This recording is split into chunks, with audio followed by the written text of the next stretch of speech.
everybody. It's Dr. Cindy, your host of the Positively Altered podcast. I am a chiropractic internist and nutritionist, and this is all about everything that has anything to do with wellness, whether it's physical, mental, spiritual, doesn't make a difference.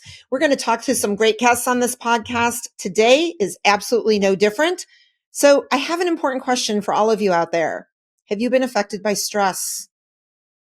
I paused, but I'm pretty sure the answer is yes. What's interesting is there's only one T in that word, but we're going to talk about the three T's that have something to do with stress with our next guest. So don't go anywhere. We're going to take a quick break to listen to our sponsors who are very important to me. And then we're going to be right back with today's guest.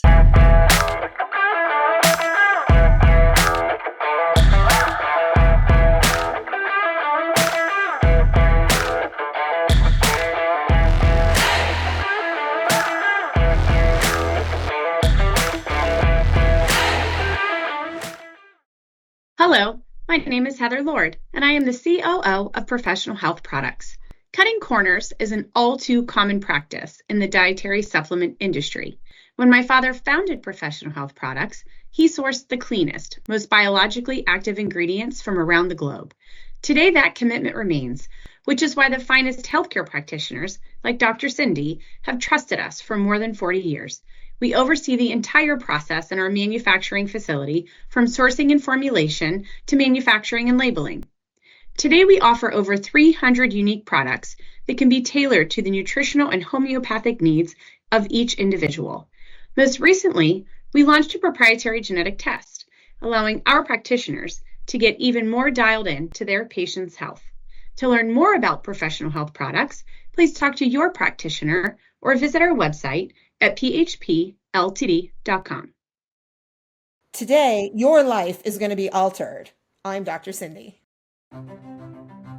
Welcome to Infinity. We have worked hard to create an electronic claims website that is simple and user-friendly. This is the public side. You can log into your personal web portal here. This is your dashboard. You can personalize it to your liking here. Our main focus has been to allow you to submit and edit claims as easy as possible. You will find our claims editor and claims processing is simple to use and straightforward. Our quick action bar is where you can find your most important information. Most of these icons will take you directly to the claims the number represents. You can easily view if you have any messages in your inbox of any unread alerts by looking for these blue numbers. To view the rest of our training videos to get the most of your Infinity experience, click this icon. We hope you find this web portal simple and easy to use. Thanks for letting us serve you.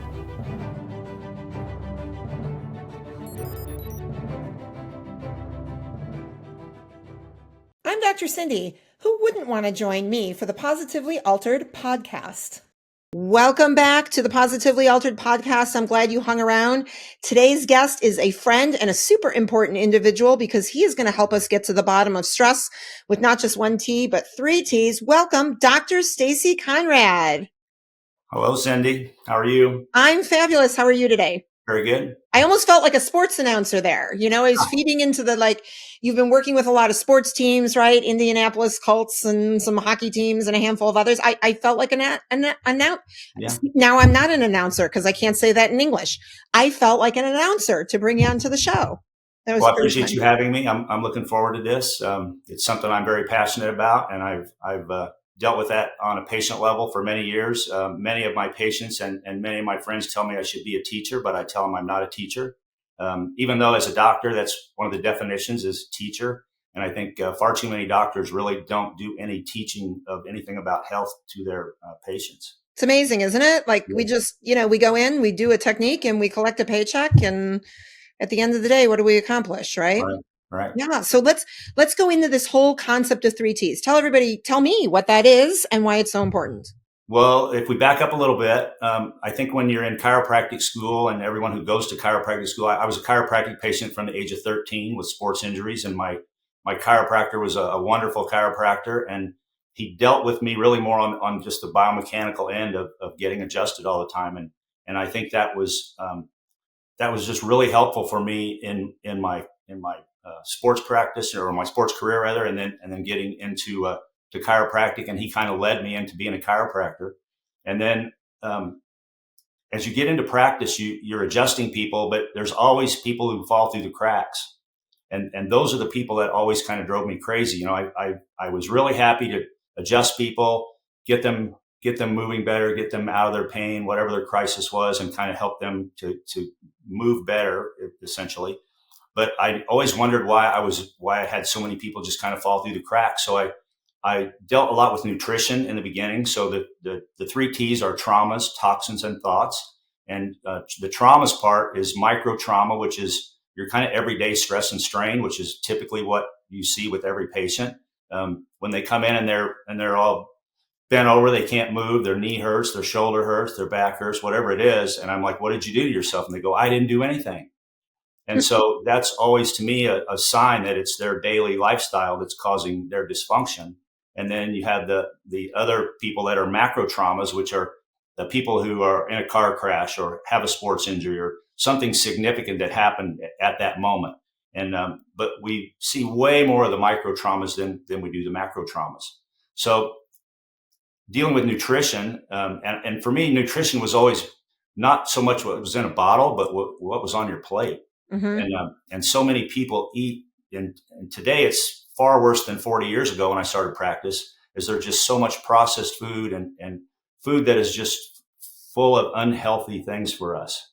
The grocery store is just, to me, a kind of a poison store, and you really have to shop. It's kind of like our ancestors had to go out and hunt and gather for food, and there were things out there that were going to kill you. Well, it's no different now when you go in the grocery store. There's stuff in there that's going to give you a slow death and a miserable life, and you just have to avoid those things. So everything comes down to choice, but it's hard to make choices if you don't have the knowledge.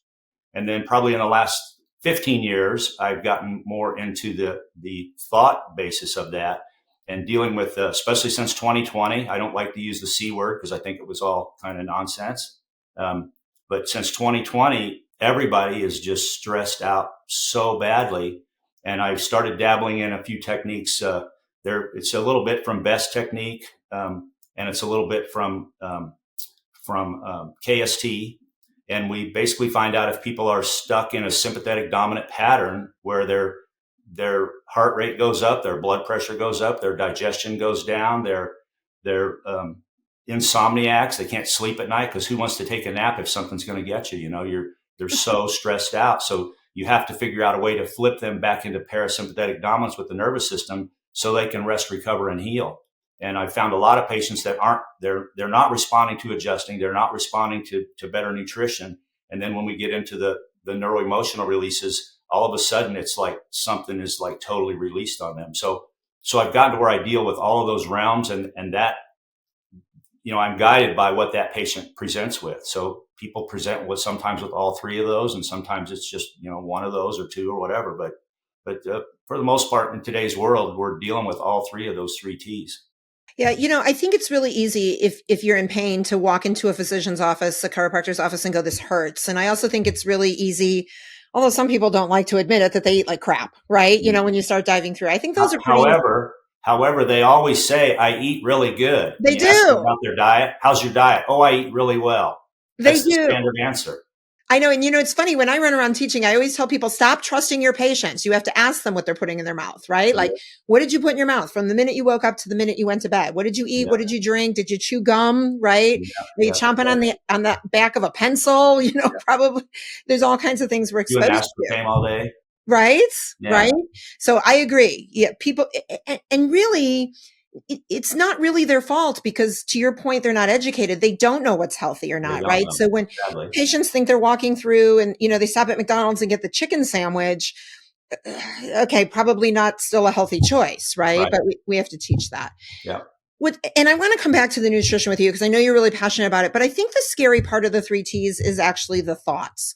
Right. So like when I hear you say this, okay, now you've got some techniques. Now, the first thing I think people are probably going, oh, I can't walk into an office and start being psychoanalyzed. Right. There's this whole, I think, sort of negative mantra of like, we need therapy, right, in order to address our thoughts. So can you dive in a little bit more of like when somebody walks into your office, how do you make them comfortable enough to address that particular T to where they feel that there's no judgment and there can be an openness to express those concerns? Right. That's a great question.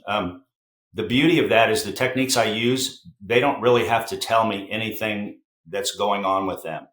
I just tell them to think about it. Just think about something stressful in your life. And then a lot of it is just through muscle testing. And it took me a while to kind of wrap my brain around how to do some of those because I was thinking, while I'm evaluating them, I'm thinking, and I just need to quit thinking and evaluate them and just deal with what I find.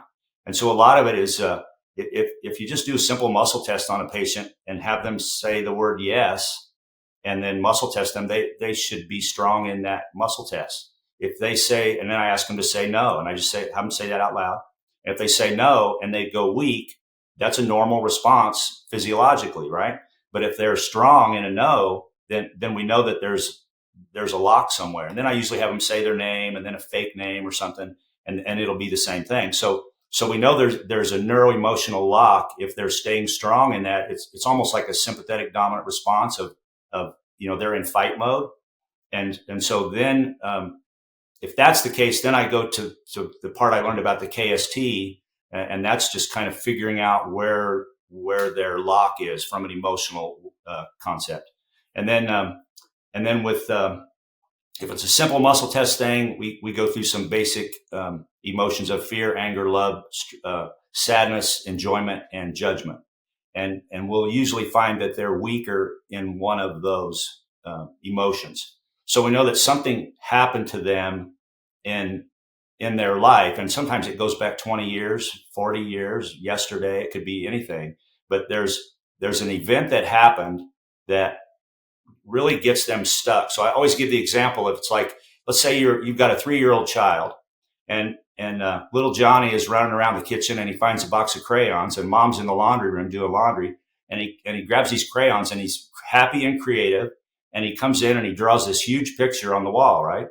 And then mom comes in and what happens? The hammer comes down. And so little Johnny has two ways to respond to that. He can be like, okay, I won't do that again. And it's over, right? But the other response is, oh my gosh, I got in trouble. Oh my gosh, I got in trouble. Oh my gosh, I was happy and creative and I got in trouble. And it's just like a replay loop in their brain, right? So they sort of grow up with this concept of, I'm happy and creative, but they're looking over their shoulder because it's like, well, I can't be happy and creative because I'm going to get in trouble for that. And that's where things just start to tailspin on them. And then a lot of them have, multiple complications like that, especially if they're the worrier. Because who's always sicker, the worry wart or the really happy person, Right. And we all have stress. We have to learn how to deal with choice. And I researched this for a talk a few years ago, and I didn't realize that the average person makes about 35,000 choices per day. Wow.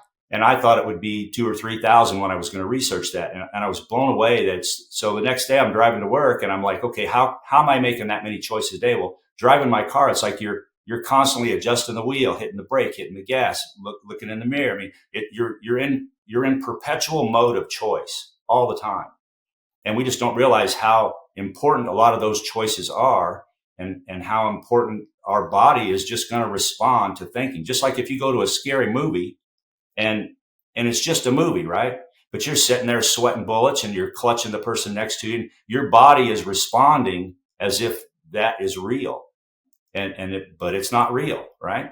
So at least in today's world, I used to believe that. Today's world, I believe a lot of those movies are actually more truthful than people know. Yeah, it's very interesting. I'm laughing to myself because I actually have a piece of my drywall that I've saved in which my son drew a Ninja Warrior on. And I was it was such a cool little picture that, and he really didn't get in trouble. Actually, he didn't even own it. I'm like, who drew? Now your boys are Ninja Warriors too. Right? I'm like, who drew the Ninja Warrior on the wall? And they're both like, not me. I didn't do it. And listen, we rode bikes and skateboards in the house. I'm a pretty lax mom, so they weren't going to get in trouble for it. I was more interested in who drew it. Nobody would own it, Stacy. And then and I kept it. When I repainted the house, I had them cut out the drywall. So I kept it. A couple of years later, I found a picture that one of them had drawn, with their name on it. And it was that exact Ninja Warrior. And I'm like, you're guilty. I totally got you. Yeah. In a court of law, they would have been fried for sure. Here's a tip for you. Yeah. Moms and dads, learn how to muscle test your kids just on a basic level. and have them learn that yes is going to be a strong response. No is going to be a negative response. And then you could have muscle tested each of your boys and said, which one did you draw on this? And then have them say, I did not draw on this. If that's a truthful statement, they'll stay strong. Oh my gosh. So it's really a lie detector test. It really is. Yeah. And I've used that on family members before, and they fess up. And I said, come here, I'm going to muscle test you. And they just cave immediately. That's great. Now, my kids are definitely older, but I think I might bring that in anyway. It'll still work. You know what? We're going to do that at the holidays. We're going to, sit around the dinner table and muscle test everybody and see if we can bring out some good truths. Cause, I'm a big fan of that. Like in my house, you always got in way less trouble, if any, if you always owned your shit, right? Yeah. You just tell me what's going on. Yeah. But when you lie to me, that's when mom got pissed. I used that little test. Howard Mudd, who was a great offensive line coach, he has since passed. But I was talking with Howard Mudd one day about that with the Colts, and he was fascinated by how that affected your physiology just from a thought basis. So he wanted to learn a lot of those little tips, and he wanted to teach them to the offensive linemen in the offensive lineman coaches room, the little separate coaching room that they have. Yep. And he wanted to teach them that so that if they had a penalty or got beat on a play or whatever, he wanted them to let that go immediately. Mm-hmm. Because if they kind of go back into the next play thinking about the mistake they made, it's actually going to make them weaker going into that next play. Yeah. I thought that was incredible that he just wanted to pick that up and use that as a coaching tip. It's so important, and as you know, right? Like I have two boys and they're wrestlers. My youngest is now a senior in high school. And, he's a good wrestler. He's not, he's not number one in the country, but he's a good wrestler. He holds his own. And we have these conversations all the time, right? Because he's going to be in a tournament this Saturday where he could actually wind up going against the number 2 kid in the nation. Right. And I go, oh my God, that's going to be such a great learning experience. He goes, I'm going to get my ass handed to me. And I'm like, stop saying that. Right. Like, no, it's going to be a great experience. Yeah. Win or lose, it's irrelevant. Right. But he's already got in his mind that he's going to get pummeled. And I'm like, let's at least have fun when we get pummeled. Right. Like, we got to find some joy in this. Everybody can be beat, Absolutely. And everybody can lose. Right. Yeah. And we've got some great stories in the wrestling space of, kids who go undefeated and then they're in the championship match. And you know what? No longer undefeated, right? So everybody can win and everybody can lose. It's very fascinating. Right. So you know what? I think people, it's so interesting to me, this whole world of sports and entertainment. I think people are so fascinated by famous people.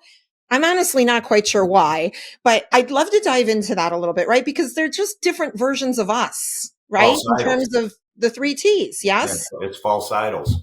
Yeah. Yeah. I mean, they're just human bodies that we need to take care of the same way. Correct. I mean, all your years in professional sports, did you treat them any differently than you would a patient that walked through the door? They're all regular people, just gifted athletically. Yeah. It's amazing, isn't it? Yeah.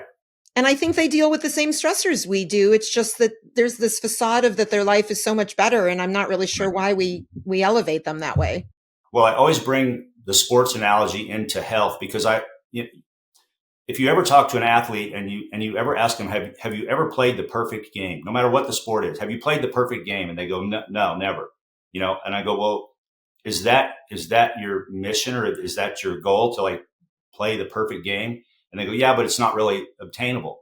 And I wish people would look like that toward their health, because health is not there. You're not really healthy. You're just not sick. Right. And so the definition of health is all systems and organs in the body working at optimal levels. So your quest should be to get healthier all the time and continue to make better choices to enhance your level of health so you don't have to worry about all these crisis events that are going to happen in life. Are crisis events going to happen? Absolutely. You never know when you're going to get in a car crash, or you never know when you're going to come down with something like you have dealt with in your life. There are things that are just going to happen, right? Right. But there's a lot of times there's something that led up to that happening, and nobody really thinks about that. Nobody thinks about, well, what did I do to set my body up to do that? And it might not have been you. It might have been something your parents did. It might have been something your grandparents did. You just don't know, right? Right. Right. But you can always overcome those things, and we just need to be mindful that we could all be healthier if we just worked at it a little bit. And that's what athletes do, is they they work on things they're good at, but they also work on things they're not so good at. And that's what makes them a better athlete. And it's, it's their body and their mind. And, most athletes at a high level all are physically gifted, but not are all mentally tough. And so the ones that are just super focused and super mentally tough, they generally are they're the cream of the crop. They're the top of the line. And yet they're misinformed too. I mean, I remember a long time ago, I had a patient who's since moved away, who was one of the pitching coaches for the Chicago White Sox. And he would tell me stories how these guys would walk into training camp with their bags of Taco Bell, like 30 pounds overweight from the off season. And I'm like, oh my gosh, if I was the owner paying them millions of dollars, like no, right? Like, Right. no way. So even with the access that these athletes have, the money that they have, right? The training that they have, they're still making, just like the rest of us, right? Some poor choices with the lack of education. It's very interesting, and you'd think at that high level that wouldn't exist, but it really does. Conditioning coaches, I remember John Torring, who was a longtime strength coach with the Colts, told me once, he said it takes the average player 3 years in the league to figure out they have to eat better and take better care of themselves to stay in the league, or they're going to be gone.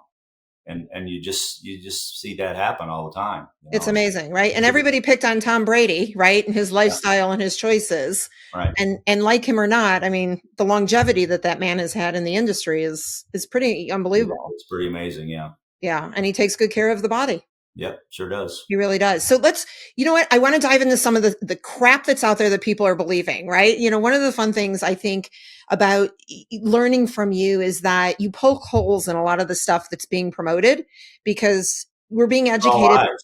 Yeah, well, we're not being educated correctly, right? So are there some favorites out there that you've seen, in social media, TikTok or whatever, that just make your skin crawl? That you just want to like shake people and go, don't listen. This isn't correct. Well, from a visual perspective, wearing a mask.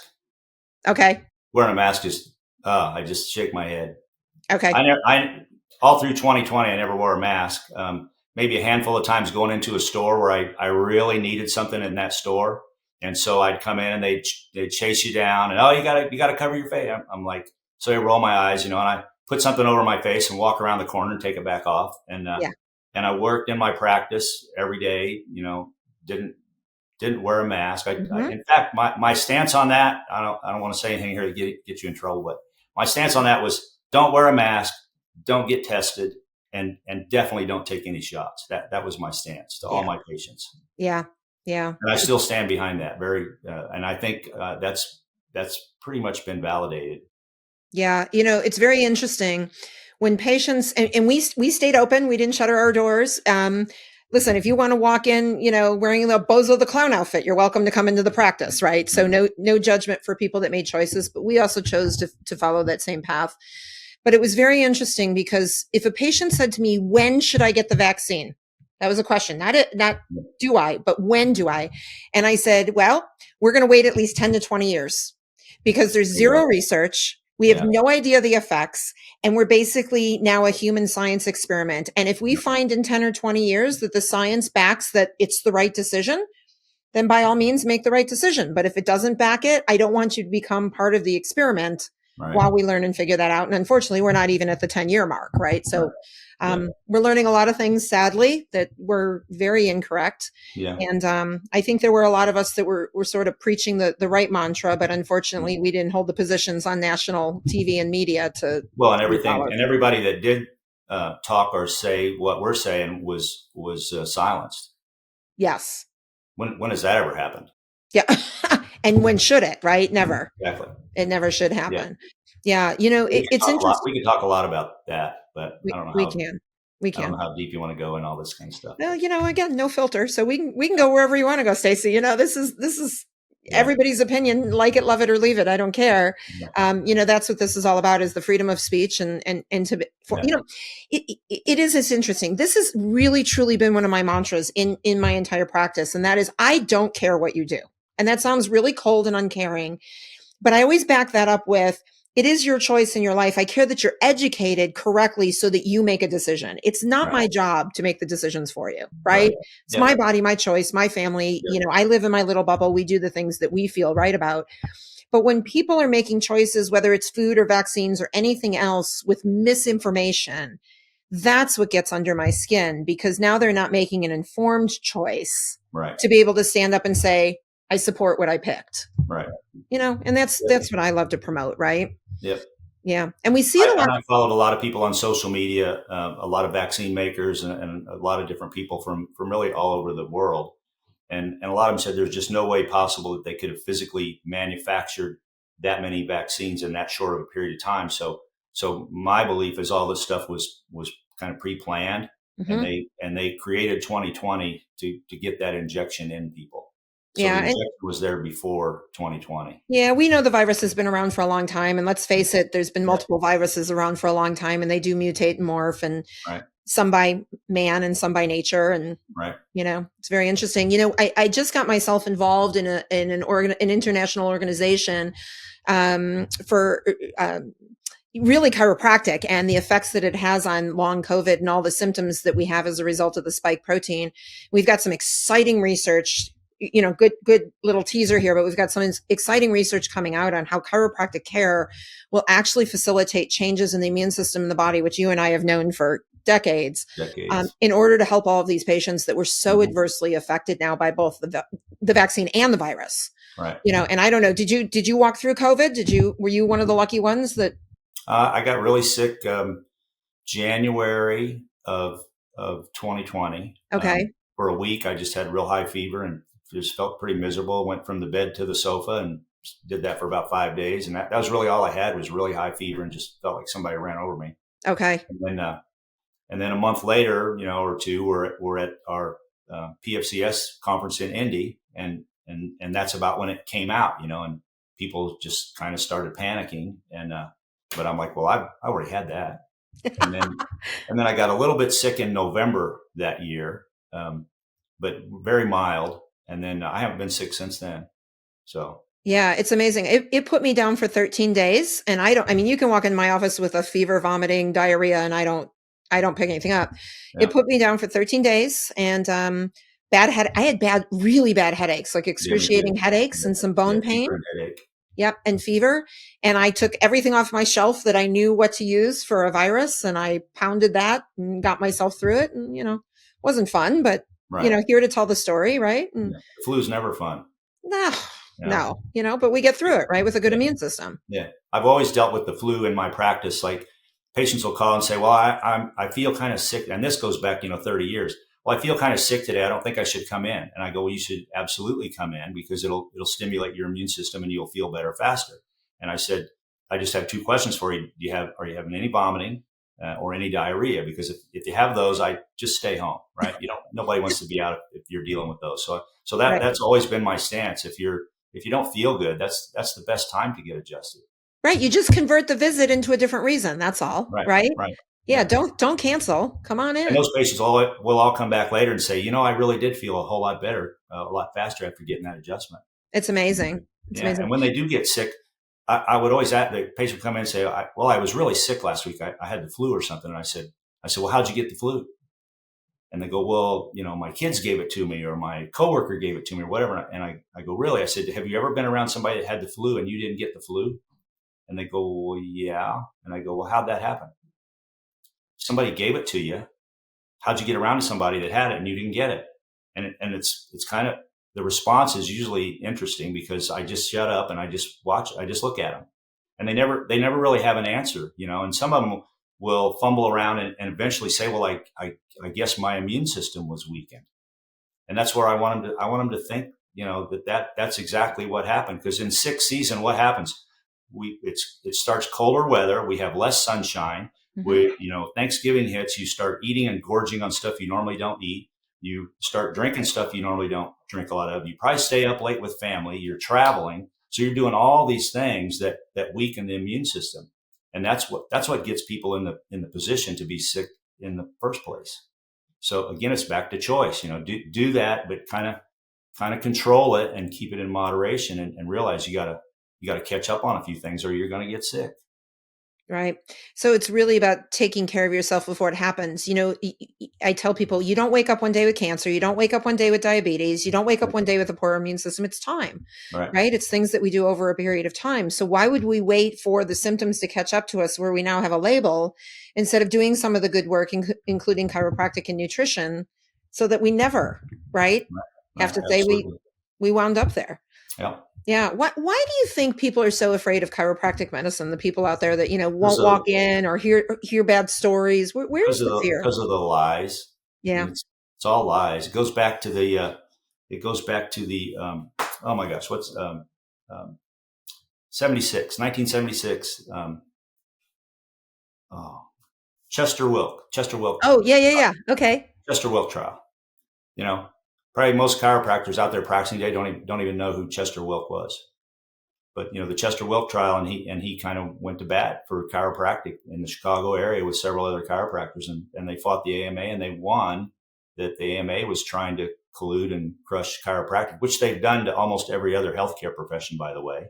Right. They want to monopolize things, and sadly the pharmaceutical industry has really corrupted medicine. I think a lot of good young people that want to be doctors and want to go into medicine are really kind of taken over, and a lot of them, like Casey Means coming out right now, and she's sort of realizing that, wow, we've kind of been duped, and all that was done by the pharmaceutical industry going way back to the Rockefellers in the early 1900s. You familiar with that? Yeah, it's so sad how we took the doctor of back in the day with the black bag and all the remedies, right? And the remedies are gone, and the drugs are here. Yeah. We had my boyfriend had a little bit of a scare and wound up in the hospital and was in a cardiac unit, and thank goodness he's okay. But when he came out of the procedure, the nurse walked in because he was hungry and handed him a bag of potato chips and offered him a pop.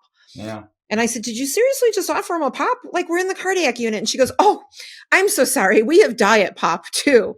And I mean, I wanted to strangle this poor woman. And I thought, and I said, you know what? I'm going to go down to the cafeteria and see what I can find that looks like chicken and some water. And I'm going to be right back, and fed him something that looked like food to me. Right. The whole industry, I think, is so turned upside down with the way we take care of people. And yet, if you look at the doctor, right, the MD back hundreds of years ago, that was way more similar to the way we practice. We got so far away from true medicine. Right. That we just got lost. We got lost. Well, statistically, America makes up about 4 to 5% of the world's population, and Americans consume about 65% of the world's manufactured pharmaceuticals. So if the pharmaceuticals were the answer to health, we should be the healthiest society on the planet. And we're not. We're not by a long shot. And we're not. The average 65-year-old is on 12.9 pharmaceuticals. That was as of about 8 years ago. I'm sure that's gone up since. It's a crazy number. And I always joke, nobody is born with an antidepressant deficiency. No. Right? All of these chemicals, it's not how we're made up. Right. Yeah. So how do we fix this? Well, that's a deep rabbit hole. But it's correctable. I think it's starting to correct now.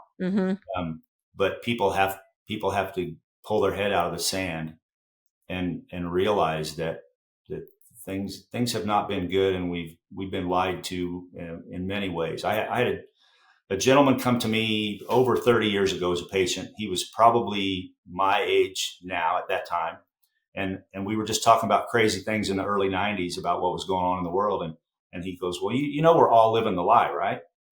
And I said, I just looked at him and I'm like, what do you mean by that? And he goes, oh, you'll figure it out. That's all he said.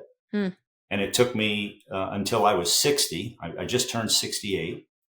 And when I turned 60, it all became very clear to me, like really what's going on. And it's not something you can tell somebody. It's something people got to figure out, because if somebody tried to tell me what I figured out at the age of 60, I wouldn't believe them. Right. It's our own journey. Yeah.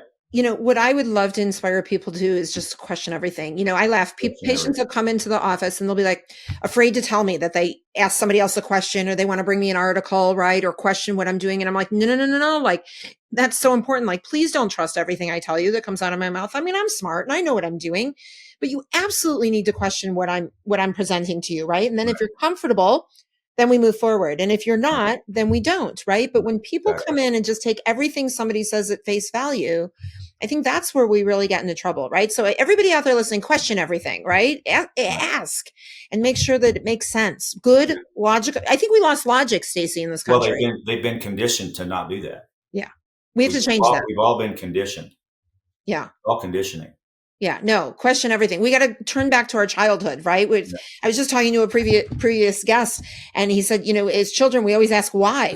Why did we stop asking why? Yeah, stranger danger. Yeah, stranger danger, right? Remember when that what was that 25, 30 years ago? It's like stranger danger. Don't talk to anybody. Stay in your box. Don't get out of the box. Yeah, it's all purposeful. Sadly. I got a pretty interesting box, Stacy. Yeah. That's good. I'm pretty happy in my little box that's odd and whatnot. Oh, so what's next for you? So you're in private practice, right? You've been with a lot of professional teams. What's still on your list of things to accomplish in chiropractic? I just want to relax now. I took a year off in 2008. My body was beat up. I was my wrists hurt, my elbows hurt. I had just been work. I was in private practice.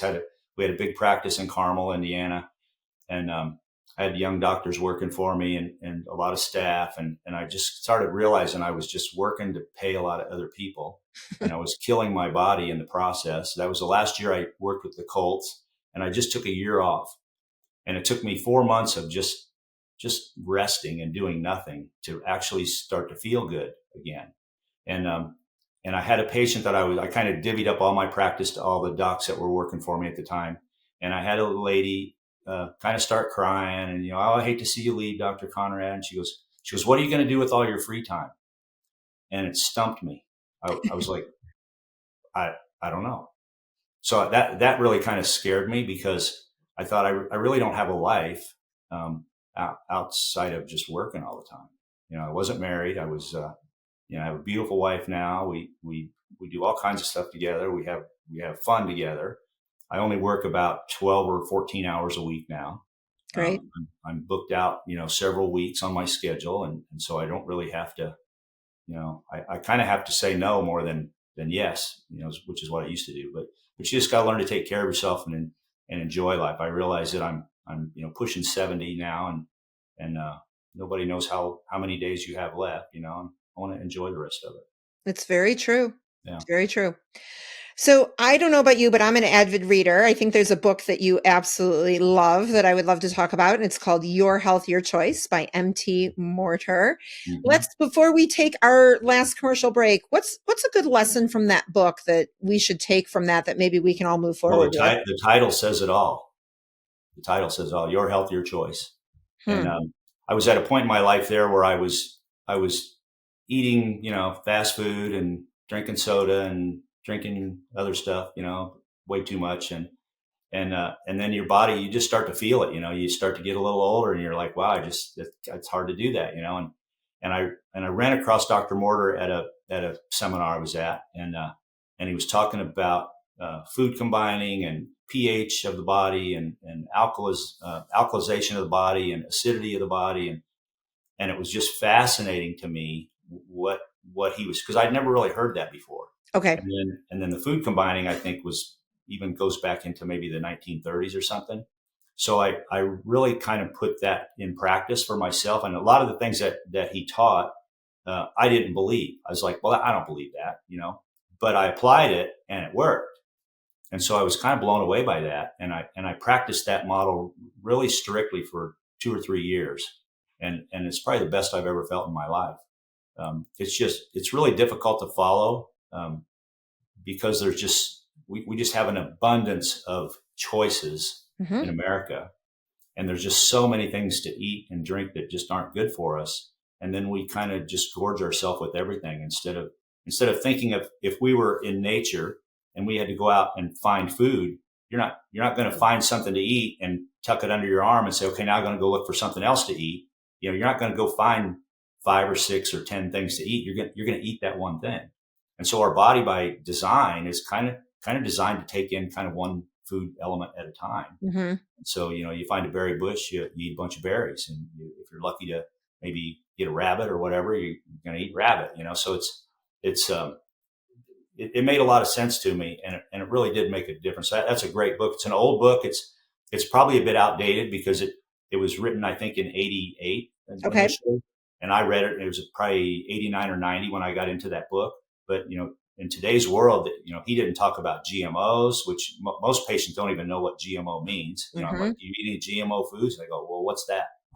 So the genetic modified organisms, which are all designed to be resistant to pesticides and herbicides.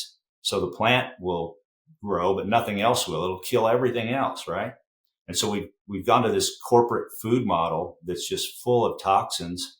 And so that book's just a little bit outdated from that perspective, because he's not going to talk about the pesticides and the herbicides and the GMOs and all the other crap that's out there nowadays. But it's a good start. I love it. And I think both of you have said it perfectly. There really is choice. Yeah. Right. At the end of the day, there is choice, and we can make better ones. No matter how much is out there. You can always change your choices. That's true. You're never stuck unless you want to be, Stacy. Yeah. I don't do fast food anymore. I don't drink soda pop at all anymore. I don't drink alcohol very often anymore. I still like a glass of wine, or something once in a while, or a nice cold beer on a hot summer day. But it's just about, moderation of good things. And it's what you eat, what you drink, what you breathe, how you exercise, how you rest, and how you think. So if you can break your lifestyle down into those 6 categories, it's a little easier to kind of get a hold of what you're doing, because a lot of people just don't know where to start. It's overwhelming. Right. It is overwhelming. When I talk about a lot of these things to patients, they're completely overwhelmed, and I understand that, but you just have to get them back to some sort of basics. I love this thing. I use a whiteboard a lot in my practice. Okay. And I have this saying on there that says, you're unconsciously incompetent. I want you to be consciously incompetent. And then eventually you will be consciously competent. And then your new habits will make you unconsciously competent.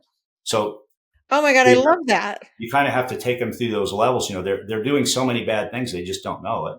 And you want them to at least become aware, have an awareness that their choices aren't so good. And then they make better choices, and they have to think about it. So they're competent, but they have to think about it. And then eventually they just create a whole new habit pattern. Oh my gosh. I love that. With your permission, I'm going to steal that, because I think I stole it. I stole it. Did you? I'm not this smart guy that comes up with all this stuff. I've been blessed to be around so many good doctors of all kinds of doctors. And I try to learn. My mission was to always go to a conference and bring 3 new things home from that conference that I could use Monday morning. Yes. That was always my mission. Yes. It didn't always happen. Sometimes I brought a lot more than 3 things home, but I wanted to learn something and come home and apply it. And, oh my gosh. See, you're more ambitious than I am. When I teach, I tell everybody that if you've learned one thing, I've done my job. And if you haven't, you better ask me a question to learn that one. I've learned a lot from you, but you blow my mind, because when you're up there, it's rapid fire. I feel like I'm trying to drink from a water or from a fire hose, when you're talking. I know. I've learned over the years to slow down a little bit. I just have so much I want to share with people that I want to get it all in. And nobody will let me stay up on the stage long enough. There's always an end. So I get the hook when it's time to go. Yeah, I understand. So I'm getting older, Stacy. I'm slowing down. I'm taking breaths. Well, I understand that. Some of my senses. Yeah, absolutely. All right. I love this. Here's what we're going to do. If you're going to hang tight with me for a little bit, we're going to take a quick break. Okay. And then I want to come back. We're going to do some fun rapid fire questions just to see what your answers are and entertain some folks out there. And then we'll wrap it up for today. You going to hang tight with me? Yeah, absolutely. All right. Dr. Stacy Conrad, we will be right back. This is your weekly dose of Dr. Cindy, the Positively Altered podcast.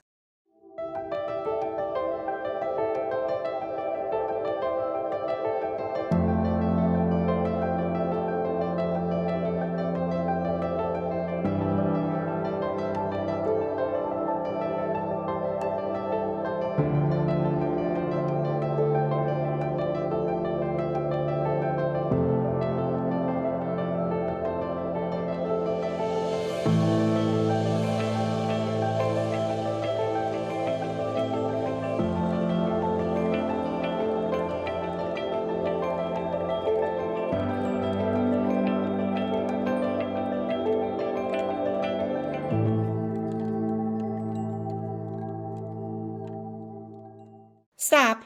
Hit that follow button now and spread the love with Positively Altered.